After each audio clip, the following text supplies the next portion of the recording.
During a flood, which grains will stay suspended in water the longest? Well, we go by the size of the material.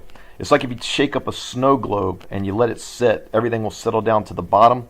Well, if you had a container full of sand, silt, and clay and shake it up, the heavier material falls first, like the sand, and then the silt material will settle out a little bit longer. It'll take a little bit a while longer, and then the clay will be the last thing. And sometimes it could take several days for the clay to settle out. The water up top will still, and it still looks a little muddy up top here.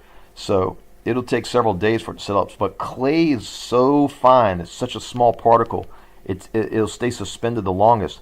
And so, same thing whenever a stream is carrying sand, silt, and clay to the ocean.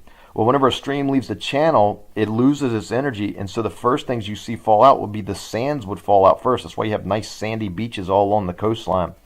And then as it moves out with a little bit of energy, the silts might fall out, and you have like some siltstone. And then the muds and clays would be the very last things to settle out to the bottom, way offshore. And so you'll have the clays out there. So you'll always see in a depositional environment on a coastal area, sandstone would be right next to where the coastline originally was, and then siltstone would be a little bit farther out, and then your shales would be the farthest out.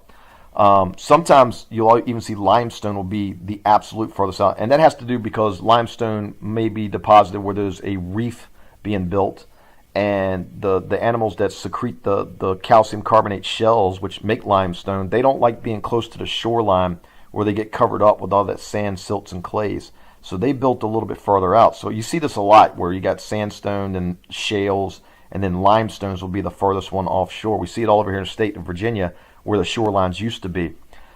With streams, same thing. If they overflow their banks, the sand would be the first thing to fall out. And so you get nice sandy areas right along the stream. They call those natural levees.